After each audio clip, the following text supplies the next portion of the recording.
As the authority of the Summerfourth Empire diminished, rebellion broke out throughout the kingdom, and while the noble rulers of several provinces continued to grow stronger, the amateur ruler Salamakia of the province of Mysian eventually died. Thus, Mysian became divided into two factions, that of the governor's eldest son, Kuran Salamakia, and that of the youngest son, Vasmark Salamakia. The younger son occupies the provincial capital, Arantes, and as for the eldest son, Kuran, he is mobilizing forces to unseat him. And while all this war is going on, the lord of a small domain, known as Ars, sets off by carriage to contribute to the war, and in the middle of the journey, he notices Mireille and Charlotte making a commotion on top of the carriage, and asks the two to get down quickly. After all, they need to discuss preparations for the conference. But upon hearing this, Mireille asks him to go up and join them. However, Ars reminds her that they need to resolve much more important matters for now. At this, Mireille suggests that he take advantage of the good weather up there and relax a little. As for Ritz, he explains that war councils tend to last a long time, so he suggests that Ars follow Mireille and have some fun too. And when they see the sea right in front of them, they decide to take a break there to relax a little. And since she has no experience with the sea, Charlotte tries to drink the water, but soon spits it all out when she notices that it is very salty. At this, Mireille laughs when she sees her not knowing how to act in front of the sea, and then Charlotte asks if she has ever been to other places like that. To this, Mireille confirms that she has, and says that she has traveled to many different places. And when she hears her talking about the places she has visited, Charlotte realizes that these trips must be really fun. Then, Ars goes to Charlotte and promises that he will take her to see many places when the war is over and they have some peace again. But for now, she decides to enjoy the sea in front of her and goes to see the fish with Russell. And when she sees the assertive way he interacts with people, Mireille says that Ars is really good at winning people over. Then, Ars explains that he just wants to see his companion smiling. After all, that is enough to make him happy. And while they talk, Charlotte shoots her magic against the water, drawing the attention of a man who begins to chase them to complain. At that, everyone flees the place and arrives at the Second Military Council, which is inside a huge castle. And upon seeing Ars at that important conference, some of the provincial owners find his presence there strange, in that, Charlotte notices that everyone there thinks very highly of themselves, until suddenly, two gentlemen call Ars to talk, and notice that the boy was also one of those who received the Kuran invitation, and then, one of the men shows joy in seeing him there. Kuran himself appears there, and upon seeing Mireille next to Ars, he asks her what she is doing getting involved in politics again, and she in turn says she is willing to try to enter that field one last time, and furthermore, she humiliates him, saying that Ars is a much more competent master than Kuran. And upon hearing this, he begins to laugh, because he sees that she has not changed her way of being at all. Then, one of the gentlemen warns Kuran that Mireille is still related to Vasmark's right-hand man, Thomas Grangen, so there is still a risk that she is there to spy on them. However, Kuran states that this is not possible, as she is now in the service of Ars, the boy he asked for help, so this would be a bad time for her to be trying to get information about the enemy force, and what's more, Kuran reminds him that her skills will be of great help in the war. At this, the Lord decides to follow Kuran's orders, because if he is determined to trust her, he will not say anything against it. And as the council begins, one of Kuran's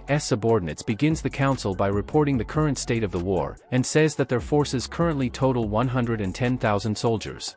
However, the enemy is still ahead of them with 20,000 more men, but to compensate, they still have control of the commercial city of Sempler, thus managing to maintain a good capital, enough to continue financing their battles for a few more years. And in addition, they also have the advantage in the quality of the troops. However, the enemy has more talented commanding officers. At this, Kuran states that they will remain stuck in a stalemate if things continue like this, therefore, defeating Vasmark is the first step towards establishing an independent nation. With that said, Kuran asks for ideas that can change the situation quickly. At this, one of the men stands up, and suggests that they take the western city of Bertudo. After all, it is one of the three largest cities like Sempler and Arcantes, with the difference that it does not have as much protection as Arcantes. And upon hearing this idea, everyone is in favor of it, except for Mireille, who calls everyone stupid for thinking of something so idiotic, and then she states that everyone there will lose the battle if they continue acting that way. And as for Vasmark, she describes him as a perfectionist coward who will not lift a finger if he is not sure of victory. And then she goes back to talking about the idea of taking Bertudo, and states that this would be almost impossible. After all, they would need a ton of troops to be able to take it. And in return, Sempler would be unprotected. In this, Vasmark would take advantage of this moment precisely to take the city, and thus, all the troops that were marching to Bertudo would have to return to protect Sempler, failing in their mission to conquer Bertudo. With that, more nobles would end up joining the enemy's side, as they considered them more intelligent. And after finishing listening to Mireille's analysis, promises, Kuran agrees with her. However, he asks her to give him some ideas, at which point Mireille passes the word to Russell, but when they see that he is a child, the gentlemen are left confused. And then, Ars explains that Russell is the strategist of his domain. However, one of the men disdains Russell, because for him, a child would never be able to come up with a decent plan. However, Kuran gives the boy a chance, and asks him to go ahead with his idea. In this, Russell explains that if they want to invade Bertudo, they will need to block the enemy's entrance to Sempler first, in which case, his strategy is to make the enemy believe that they would be attacked if they tried to leave Arcantes, and Russell suggests that they draw the province of Paradil, to the north, into the fight, making the enemy think that they would be attacked by Paradil. But upon hearing this, one of the lords explains that Paradil swore loyalty to the imperial family, therefore, they will never get help from that province. And then, Russell suggests that they find an intermediary between them and Paradil, in which case they will have to bribe the Emperor of Summerforth. And after finishing listening to the whole plan, Kuran decides to start requesting imperial intervention to obtain the cooperation of the province of Paradil, and so, he assigns this mission to Ars. And after the council, Ars is worried that he will end up failing. In this, Charlotte questions him if they can really ask things of the Emperor. And then, Ars tries to push Reitz for this task, however, he refuses, saying that it would be wiser to send someone else in his place. Then, Ars goes to Leisha and Hammond, and begins to talk about the serious matters of war. However, Leisha interrupts him to serve them something to eat before the conversation. As for Reitz, he apologizes to Hammond for having to feed him too, but upon hearing this, Hammond reminds him that he is also one of his guests. And upon seeing Leisha and Ars' interaction, he notices that the conversation about the war is not going forward, as Leisha continues to drag Ars to do various things, except talk about what is important. Then, she takes him to see the view from above the city, and says that she started to talk more with the residents there, even managing to make several friends that she didn't have before. And what's more, this made her value their domain even more, and that said,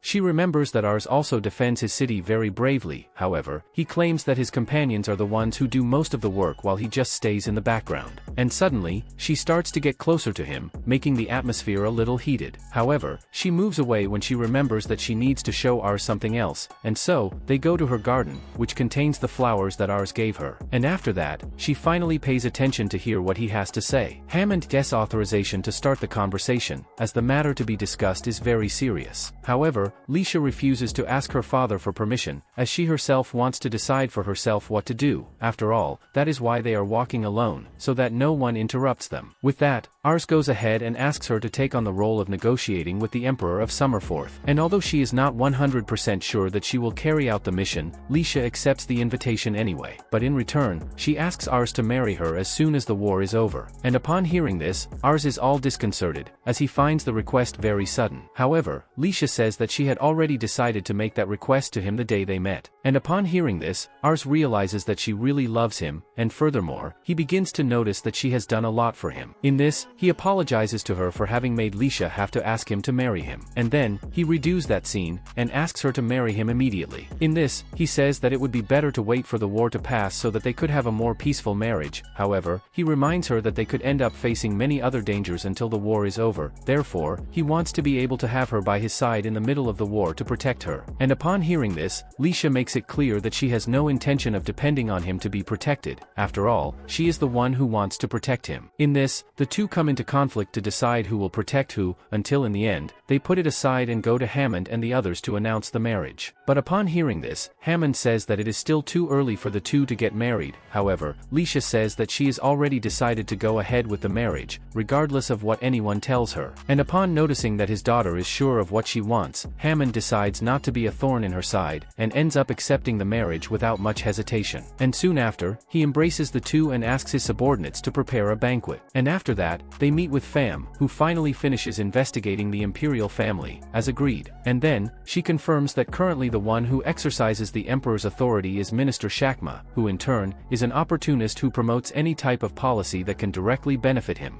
And that was another video. If you liked it and want more videos like this, subscribe, and leave your like. Here on the screen there is another video for you. Until next time.